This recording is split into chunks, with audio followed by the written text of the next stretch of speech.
Bonsoir Marseille. Bonsoir le monde. Bonsoir l'humanité. On est ici pour célébrer la société civile qui est en pleine ébullition depuis le 9 juin. Ce sont des associations, des syndicats, des journalistes, des économistes, des bénévoles qui se mobilisent et qui s'organisent pour contrer l'extrême droite.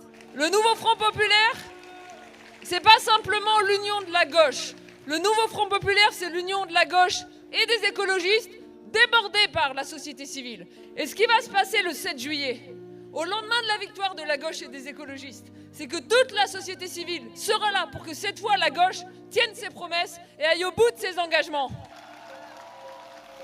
Donner le gouvernement de la France à l'extrême droite, voire demain sa présidence, ce n'est pas simplement la continuation des politiques que nous subissons déjà, injustes socialement, répressives démocratiquement, attisant les haines, attisant les stigmatisations, mettant en péril tout ce que nous avons en commun. Non. Ibrahim Ali, Abdallah, alias Shibako, ils m'ont eu. Maman, j'ai mal. Ce sont ces derniers mots. Voilà ce que c'est que le RN pour nous. Ceux qui sont d'une autre couleur, ils peuvent se dire, ça va, on n'a pas encore essayé. Mais sachez que ce parti, ce sont des, je dirais, des fabricants d'assassins. Dans toutes ses composantes, l'extrême droite est l'ennemi de ce qui fait que nous sommes ici ensemble. Elle a un socle idéologique, un corps de doctrine, la haine de l'égalité. Ce qu'on est en train de faire ce soir, c'est aussi les Polonaises, les Italiennes, les Hongroises qui nous attendent au tournant, parce que ça aura des répercussions massives sur elles. Massives. Souvenez-vous des menaces contre la Ligue des droits de l'homme, contre Sud Éducation, contre l'UNEF. Souvenez-vous du harcèlement des femmes voilées, la destruction des tentes de migrants. On ne l'oubliera pas. Écoutez bien, ils ont tombé le masque.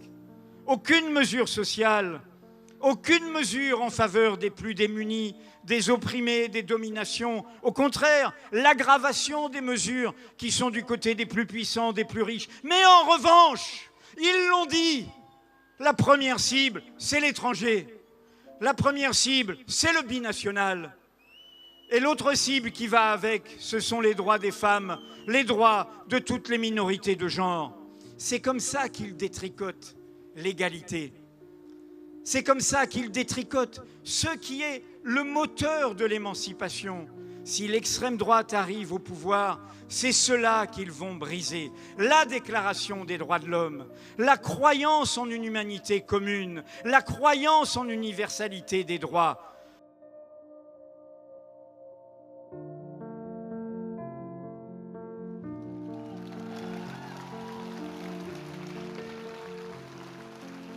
Je pense aux lutteuses du Radisson, nos camarades, et j'ai un mot à leur dire, qui lutte peut perdre, mais qui ne lutte pas a déjà perdu.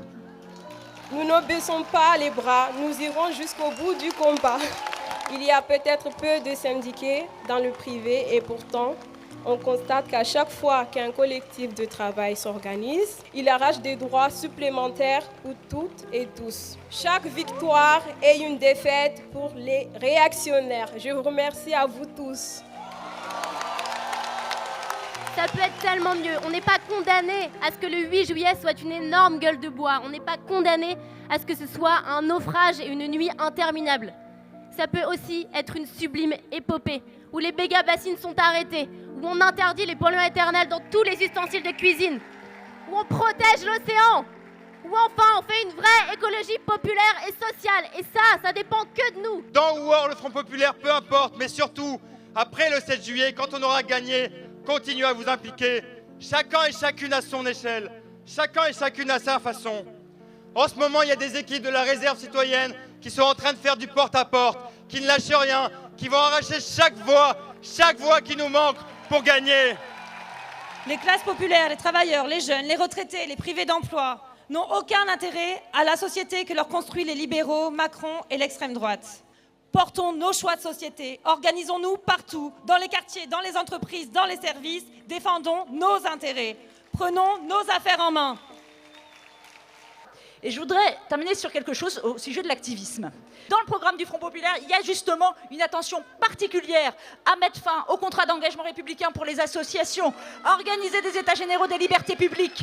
Et ça sera central parce que toutes les personnes que vous avez entendues ce soir, ce sont justement celles qui, dans tous les pays, ont toujours été les boucliers face à l'arrivée de l'extrême droite au pouvoir. Et c'est elles aussi qui doivent, bien sûr, parler pour les autres, mais qu'on se doit également de protéger. Anissa a parlé de la charte du relogement. Camille a parlé de l'expertise des ONG environnementales. Alice a parlé de la campagne pour l'IVG européenne. Kamel a parlé d'entreprises autogérées dans les quartiers populaires. Tout ça, c'est des gens comme nous qui l'ont créé. Parce qu'au plus profond de nous, nous étions animés par la colère et par l'espoir en même temps. Nous sommes ici, dans cette ville qui est faite du monde.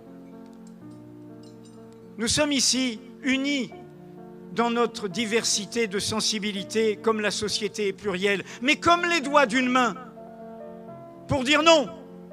Nous devons réunir les nôtres autour de cette camaraderie, cet amour populaire qui s'inscrit dans le temps long et qui puise dans nos héritages multiples. Je parle de l'héritage de l'anticolonialisme, à l'heure où l'État français réprime les Kanaks. L'héritage de l'anticolonialisme, à l'heure où nous assistons à un génocide à Gaza, qui est la continuité terrifiante de 70 ans d'occupation.